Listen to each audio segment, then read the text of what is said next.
Hey everyone, Michael Phoenix here, founder and staff of the magazine. Gorgeous last day of February here in Lehigh Valley.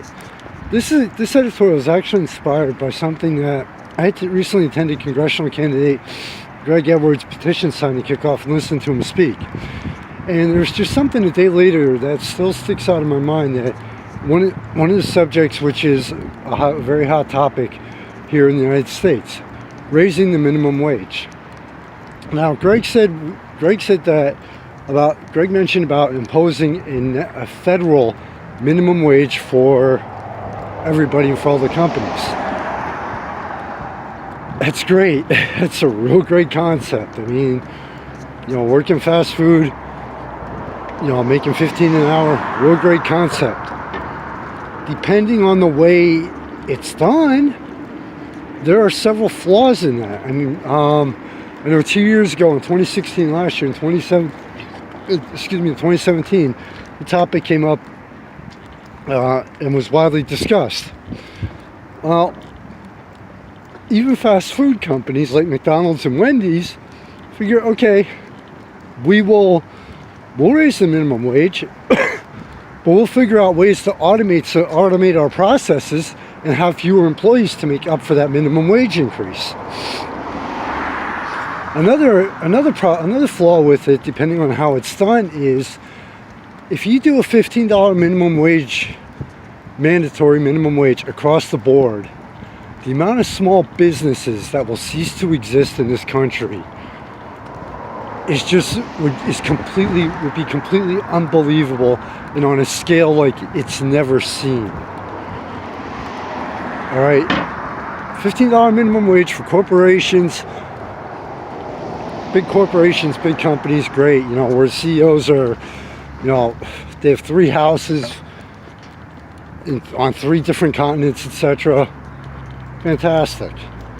But if you do it across, if you do it across the board without doing it on some kind of scale, or have exceptions under, depending on how many employees a business has or how much a business makes, I mean, mom and pop businesses, like right here, we're on Main Street, which is all small businesses right here. You jack that minimum wage up to $15 an hour. I can think of very few that would be able. Main Street would be a ghost town if they did that. Here's yet another flaw with that. As I was doing some thinking about this morning. Excuse me. Okay, $15 an hour. Okay. $15 an hour here in the Lehigh Valley, it's a decent wage, it's a livable wage.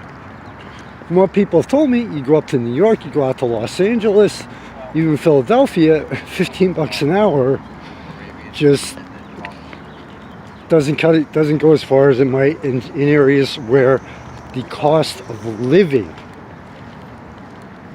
that is another factor that would have to influence this. That Mr. Edwards, I'm sure the candidates and politicians don't think about. If the cost of living is very high, then that $15 an hour, you'd be lucky if you could get a studio or 1-bedroom apartment. If the cost of living's low, that $15 an hour, guess what? Gets you pretty much a lot of things that you may not need but want, in addition to daily survival, and keep your roof over your head. So, it's one of those where I'm curious how many politicians, and especially candidates, because every year's an election year, let's face it, on some level, how many actually do the thorough research required before they're opening their mouth to get elected or reelected, keep their job. One of the things I stress to everyone out there is a citizen, registered voter. Don't care what party you are, what candidates you like, whatever.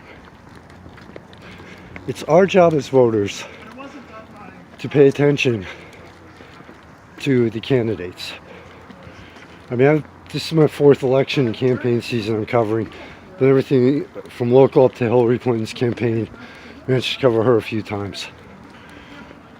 After a while, the speeches all sound the same. Here's something that I cannot stress enough. Watch what they do in their campaigns. Watch their actions. That'll tell you what kind of job they'll do, a lot more than their words.